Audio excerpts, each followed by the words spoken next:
Hello everyone! Today we're taking a deep dive into Cappella, the Eurodance group behind some of the biggest 90s hits and the controversies behind their success.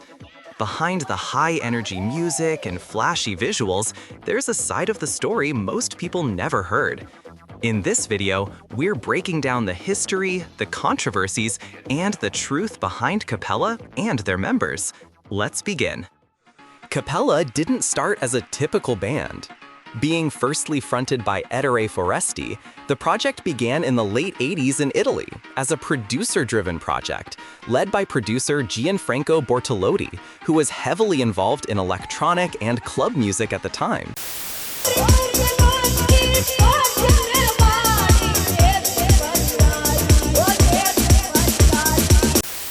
The early tracks were more house-oriented and didn't yet resemble the high-energy Eurodance tracks that would later define their success. And that's going to be the focus of this video: how a simple producer project evolved into one of the biggest Eurodance names of the 90s, and why the story behind it is far more complex than most fans realize.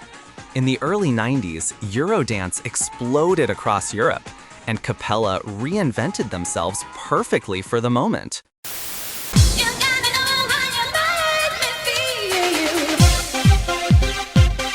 When the single You Got to Know was released in 1992, it quickly became a breakout hit. It reached the top 10 in both Ireland and the UK, peaking at number 7 and number 6 respectively. But behind its success, there was something most listeners didn't know. The track features uncredited vocals by Xaviera Gold, as the producers sampled her voice directly from the 1987 track You Used to Hold Me by Ralphie Rosario and Xaviera Gold. You gotta know how you made me feel. For all these years, has it been for real?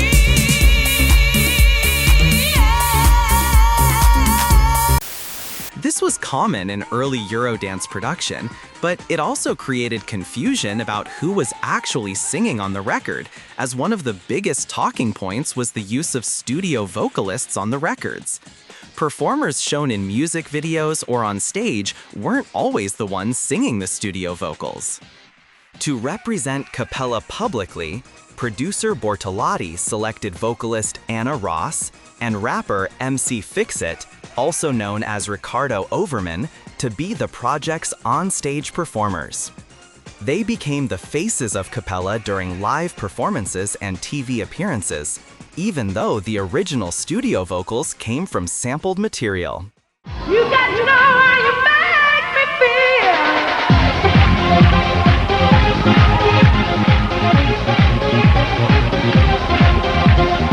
Your body possessed by a track, back. Your body possessed by a track, back. Your body possessed by a track, back. Your body possessed by a track. In 1993, the lineup changed once again. Kelly Overett and Rodney Bishop were recruited to become the new on-screen faces of Cappella, representing the project in music videos, TV appearances, and live performances. With this fresh lineup, the group released the single You Got to Let the Music.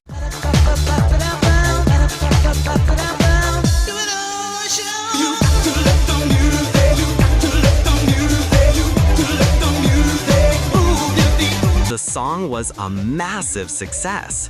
It quickly climbed the UK singles chart and peaked at number 2, becoming one of the biggest Eurodance hits of the decade. However, just like in previous releases, the vocals heard on the track did not belong to the performers appearing on camera. You Got to Let the Music features uncredited vocals by Keith Nunnally, sampled from the 1980s JM Silk track Let the Music Take Control. You got to let the music move your feet, so let it take.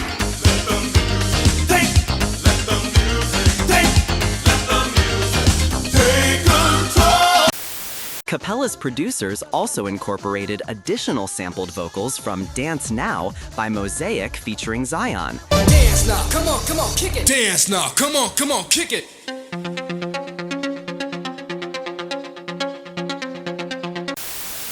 as well as elements from the track Moving Power to the Music by Korda.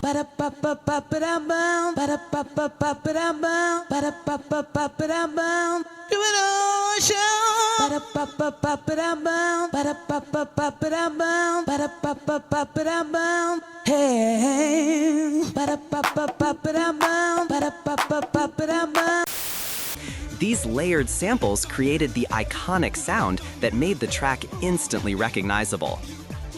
With You Got to Let the Music dominating charts across Europe, Cappella entered 1994 at the height of their fame, and their next release would launch them even deeper into mainstream stardom. In early 1994, Cappella released Move On, Baby.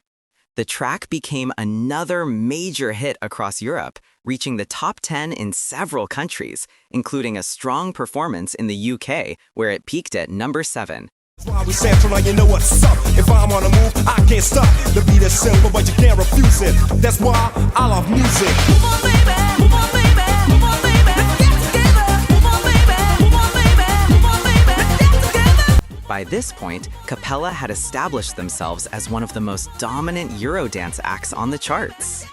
Once again, Kelly Overett and Rodney Bishop were only lip-syncing on the music video and live performances. This time, the uncredited female vocals were provided by British singer Eilina Dennis, while the male raps were made by MC Fixit, the same rapper who had represented Cappella earlier alongside Anna Ross before the lineup was replaced by Kelly and Rodney. Despite the behind-the-scenes complexities, Move On Baby became one of Cappella's signature hits. Its success carried the group through a year filled with tours, festivals, and media appearances.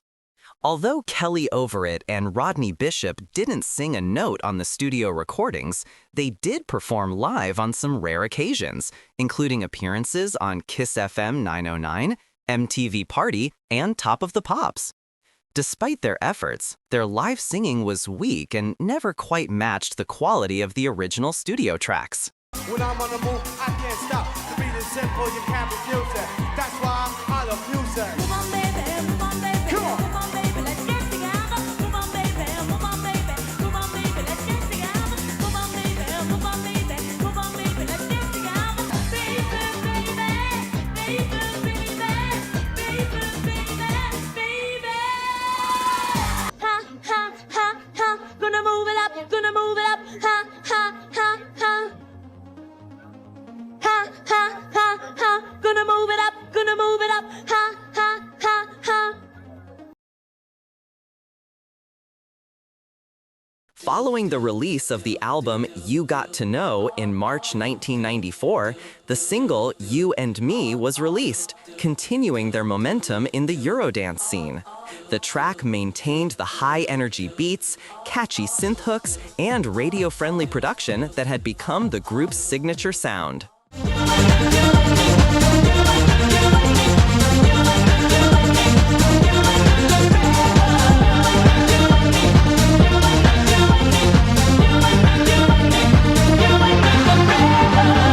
Come on, check out the dope gun. This one is the move or not. And if it came to rock, I'll rock ya. Anyway, I can do it with or without ya. While You and Me was a massive hit and solidified Cappella's Eurodance dominance in 1994, there is a significant controversy behind the song that many fans are unaware of. The iconic chorus vocals that everyone hears on the song actually belong to Vicki Shepard, sampled from her 1992 track Love Has Changed My Mind. You and me forever. Love has changed my mind. It wasn't hard for me to decide. Shockingly, Vicki was never informed that her vocals were being used, nor was she compensated for the worldwide hit. When Shepard discovered that Cappella had used her voice without permission, she attempted to take legal action for unauthorized sampling and copyright infringement. Unfortunately, her efforts were unsuccessful because the single was released internationally but not in the US, which means that the American laws couldn't do anything to help her. Yeah, it's unbelievable. Vicki Shepard was never properly paid or compensated for this track, which was a huge and massive hit with her voice on it. Meanwhile, a random chick was getting all the credit for it while lip-syncing to Vicky's voice on the music video and performances. Interestingly, the album version of the song included additional verses sung by Eilina Dennis, who also performed on Move On Baby.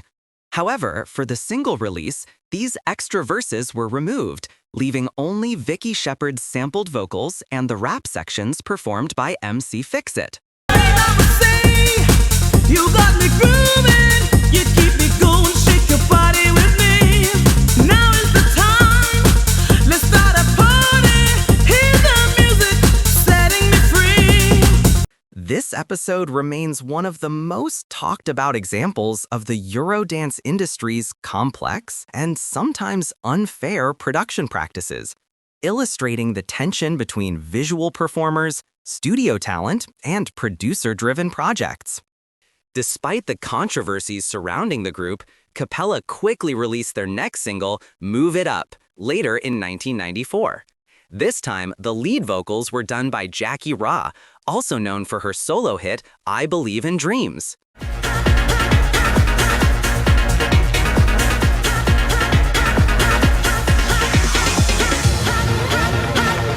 Move It Up achieved moderate chart success across Europe, particularly in countries such as the UK, Germany, and the Netherlands. While not as huge as You Got to Let the Music or Move On Baby, it reinforced Cappella's presence on the Eurodance scene and maintained the visual and musical continuity that fans had come to expect. Jackie Rawe later opened up about the studio session in which he recorded the vocals for Move It Up. Here's what she had to say. I was paid a fee to fly to Italy, I think it was Milan, to do the recording, stay overnight, then fly back the next day. I don't even remember the producers' names, but there were 2 or 3 people in the studio if I recall. My friend Laura Pallas booked me for the session, so the producers must have used Laura as an agent. The producers paid for the flight, the hotel, food, and the session fee. I never saw or spoke to the producers again after that day. I wasn't told what the vocal was for, even after it was released. The only way I knew it was me singing on that record was when someone that knew my voice heard it and pointed out to me that it was me singing. Obviously, I knew that it was my vocal after hearing it. My son was born in 1993, and flying to Italy to do the Move It Up recording was the first time I'd been away from him overnight. I bought him a British Airways teddy bear on the plane on the way back, and I still have it after all these years. Jackie's insight adds yet another layer to the complex world behind Cappella's music. Despite delivering the very vocals that drove the success of Move It Up, she was never told what the track was for and only discovered it by chance after its release. Her experience reflects how disconnected session singers often were from the final product, even when their voices became the centerpiece of a hit. It's a reminder of how many talented artists contributed to these iconic 90s dance classics without ever receiving the recognition they deserved. The album version of the song features vocals exclusively by Jackie Rawe, while on the single version, raps by MC Fix-It were added. Take a chance, now step this way. Make the move, now seize the day. For what you had, just what you missed, hand in hand. You know you wish. A music video was filmed to promote the track as well, with Kelly Overett and Rodney Bishop lip-syncing as was customary. Notably, this would be the final music video featuring Kelly Overett, as she left the group at the end of 1994. After Kelly Overett's departure, the final single from the You Got to Know album, Don't Be Proud, was released in March 1995. Although Kelly's image still appeared on the single cover, it was the last release to feature her visually. The vocals on this track were once again provided by Eilina Dennis. Don't be proud. Don't be proud. Don't be proud. Don't be proud. Don't be proud. Don't be proud.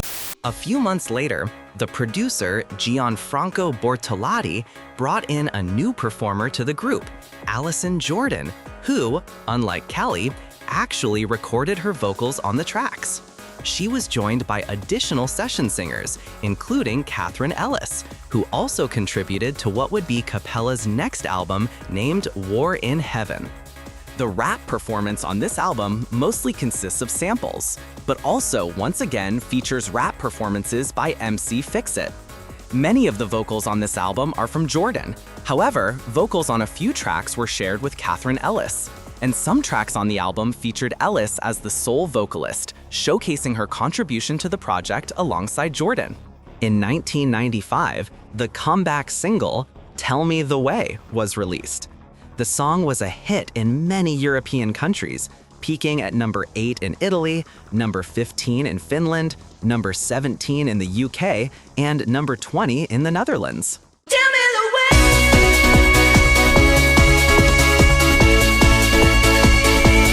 Tell me the way.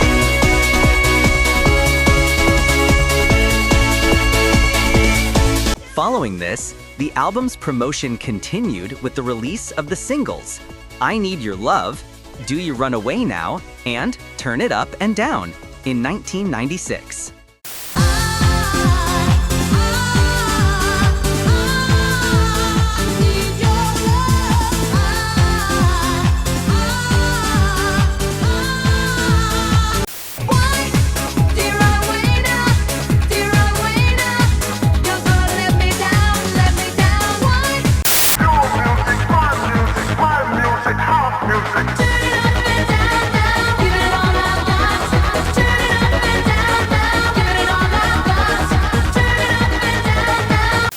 In 1997, the new single Be My Baby comes out, followed by the release of the last and self-titled album, Cappella, in 1998. This time, Allison didn't contribute on the recordings at all, and all the vocals were provided by studio session singer Lorna Bannon, while the rap vocals were performed by Italian producer and remixer Tiziano Pagani, going back to the pattern of separating studio vocals from the on-screen performers for promotional appearances and music videos. Be my baby, be my baby, my baby. Be my baby, be my baby, my baby. Be my baby, be my baby tonight. 15 years later. After a long hiatus, Cappella returned with the original producer, Gianfranco Bortolotti, and new members, Liz Burks as vocalist and Marcus Burks as rapper. This lineup performed together at 90s festivals for 7 years. Unfortunately, Marcus passed away in 2021 due to COVID-19.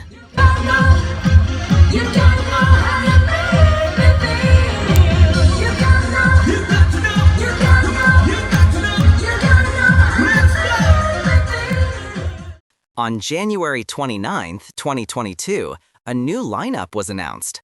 The group would now be fronted by vocalist Vicki Waters and rapper Steve Lewis, with Liz Burks and Gianfranco Bortolotti handling management. Over time, Steve Lewis was replaced by Jay McCurdy, then by Ags, and finally by Ricky Dallas, who is the current rapper alongside Vicki Waters. Cappella continues to perform internationally, keeping the legacy of 90s Eurodance alive. Most recently, they released a new single, Stay Mine, showing that the project continues to evolve while honoring the energetic, dance-driven style that made it famous.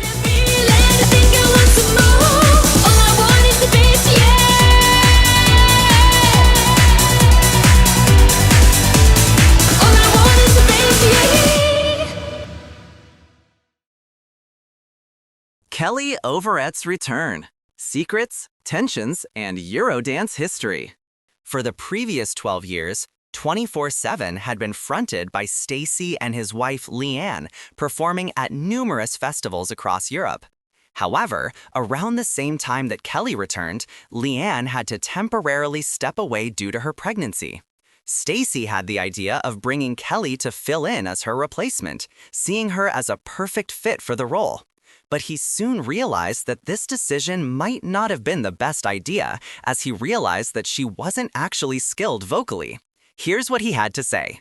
And then I called the producer of 24/7 and I said, you know, I got a replacement for Leanne. It's going to be Kelly of Cappella. And then he said, well, that's nice, but there's a lot of rumors that it's not her voice on the records, on the releases. Are you sure she can sing? So I approached Kelly and said, do you want to replace Leanne? And she said, well, yeah, I'd like to do that because I want to come back to doing shows anyway. But I said, but listen, there's some rumors that you're not the voice, because I want you to come in 24/7 like Cappella and 24/7. But are you the original singer? Even though Stacey had been alerted about the rumors regarding Kelly's vocal abilities, he wasn't fully aware of the story behind Cappella and its long-standing practice of separating studio singers from on-stage performers. He simply assumed she could sing. At first, everything seemed to be going smoothly when he approached her to perform alongside him. However, doubts began to arise when Kelly insisted on having the original vocals, as well as Leanne's pre-recorded vocals as a guide track, something that made little sense if she were truly a strong singer, or so Stacey had believed. We got along very well, and everything was nice, and I never doubted that she was not the singer. I didn't know what was happening behind the scenes. She kind of manipulated the situation that it got so far that there was 2 weeks before the show that I finally heard her recordings without the Cappella vocals, and I was shocked. I was amazed of the poor quality of her vocals after being processed for months. So I said, what is this? We cannot work with this. You are not the voice of Cappella. She said, well, I am, but we have to work something. We have to do something on the vocals. So she came up with all kinds of justifications and stuff like that. The biggest problem was that we had no way back, because we were 2 weeks before the show, the tour would start, and she knew that. So she was postponing this moment as far as she could, so that we were in a situation that we had to work with her. When I heard her singing, I was really disappointed, and I was shocked, actually.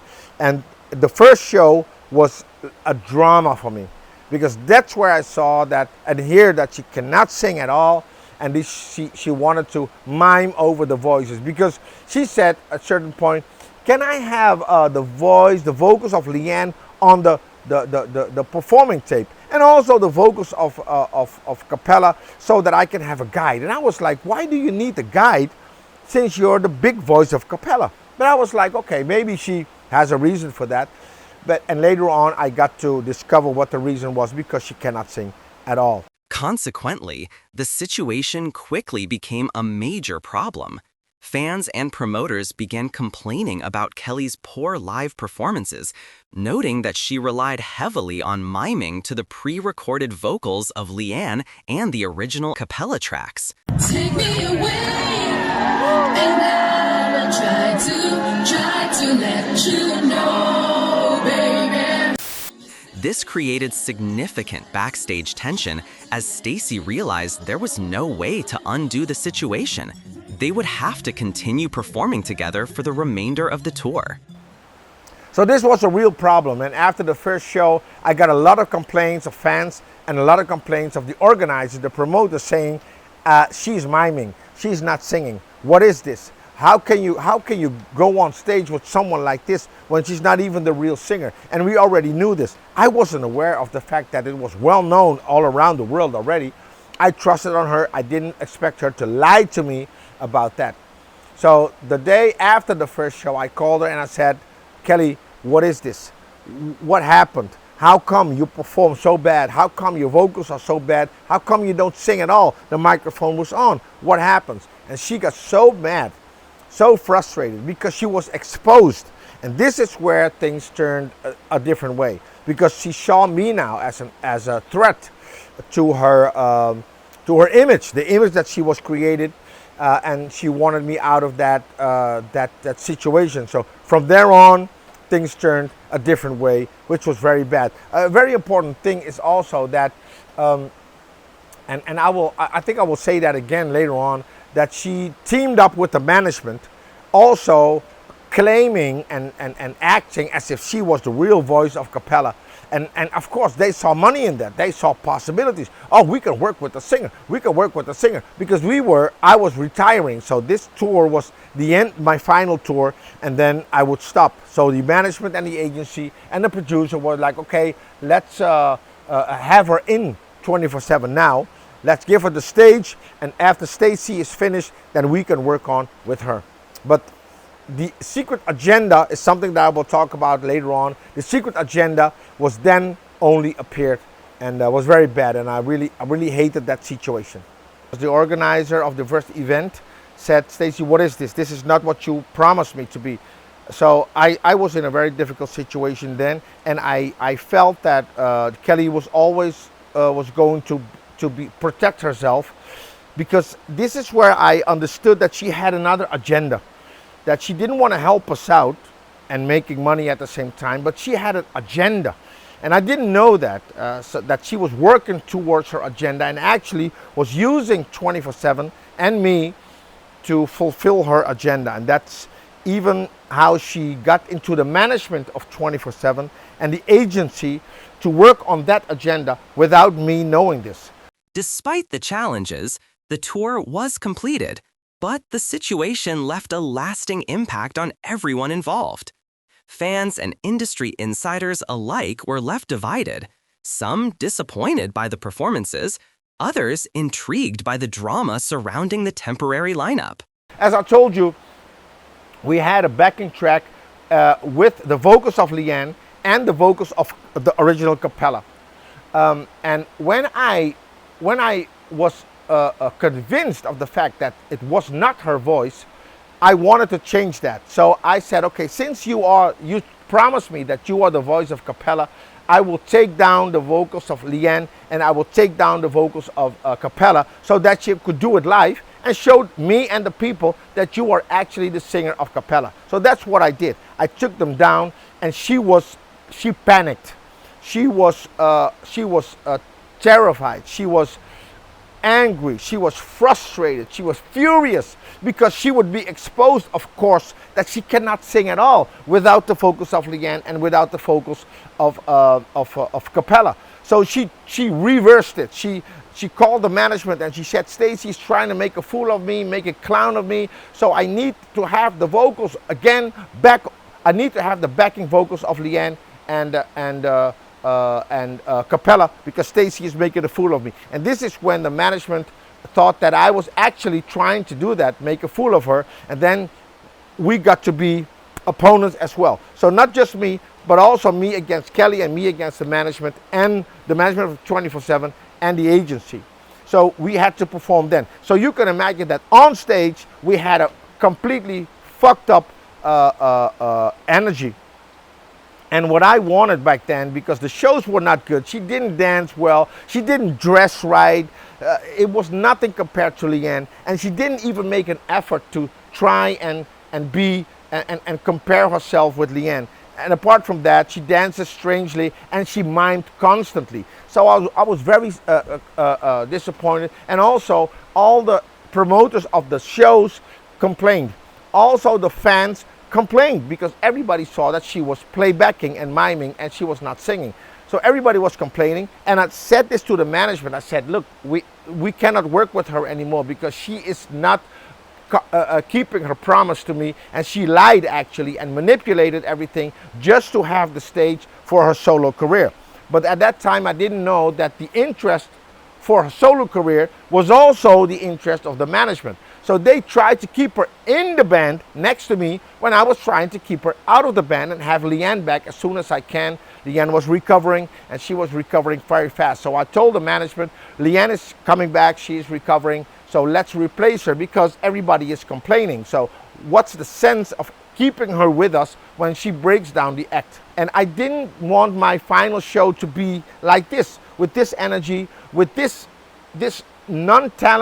talented woman. So I wanted Leanne back. So this was going to be now my ambition, to have my final show with Leanne and not with Kelly. She's a really, really terrible singer. She doesn't have any vocal skills. Well, she has vocal skills, but nothing compared to what she pretends to be. And this is a problem. Just tell me and we can work it out, or I can at least make a decision according to your honest truth.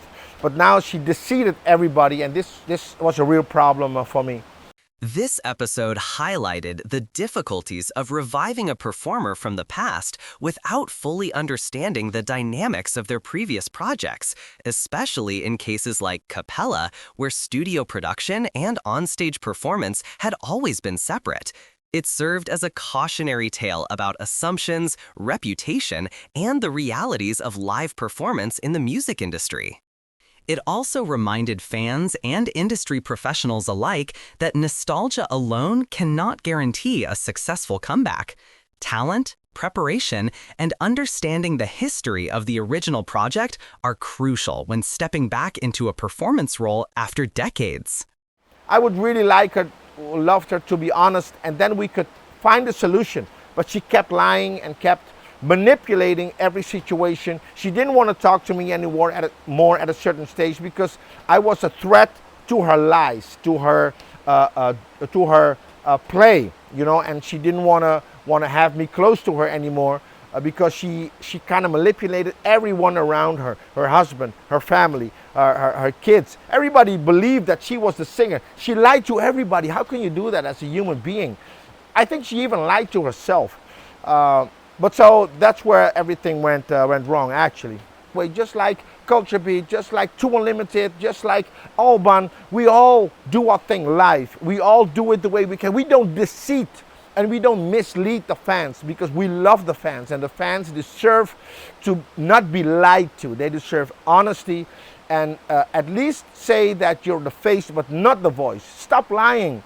People like you because you're the face, not the voice because you're not the voice. Be honest, and then everything is okay. And if you're not honest, if you want to be in the spotlight, don't do it at the cost of other people.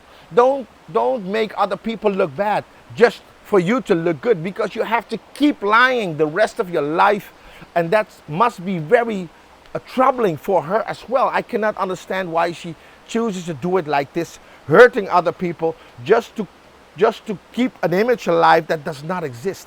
You gotta be bad inside to do that.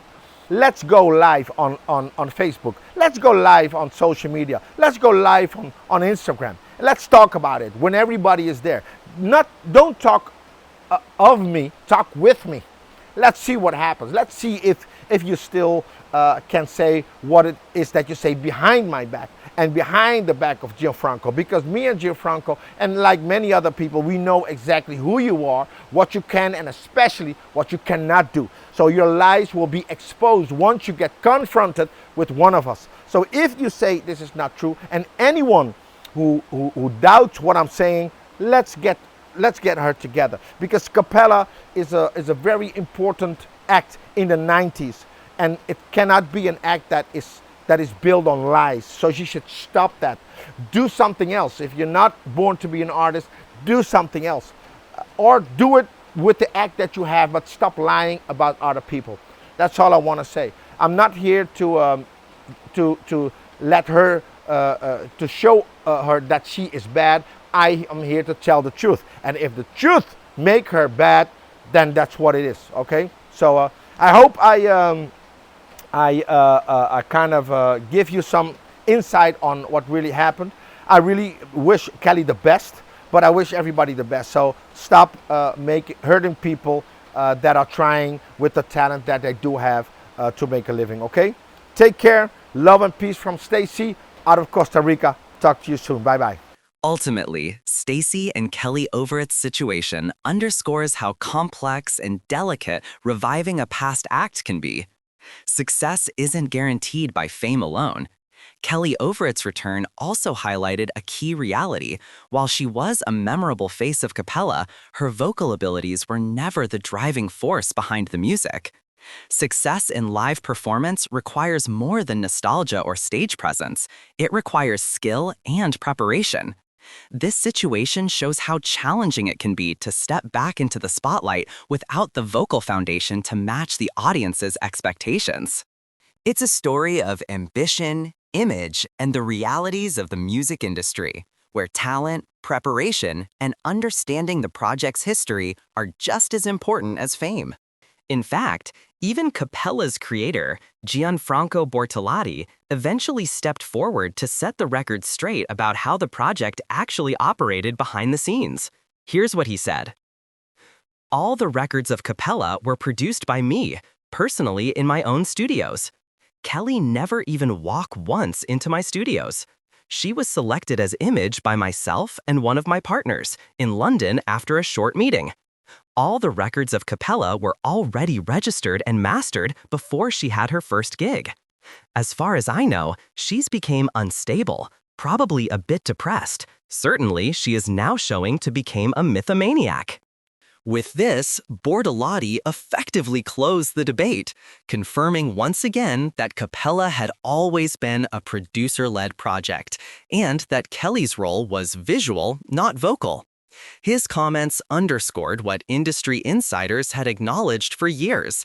Kelly was the face of Cappella, not the voice, and any attempts to rewrite that history were bound to be challenged.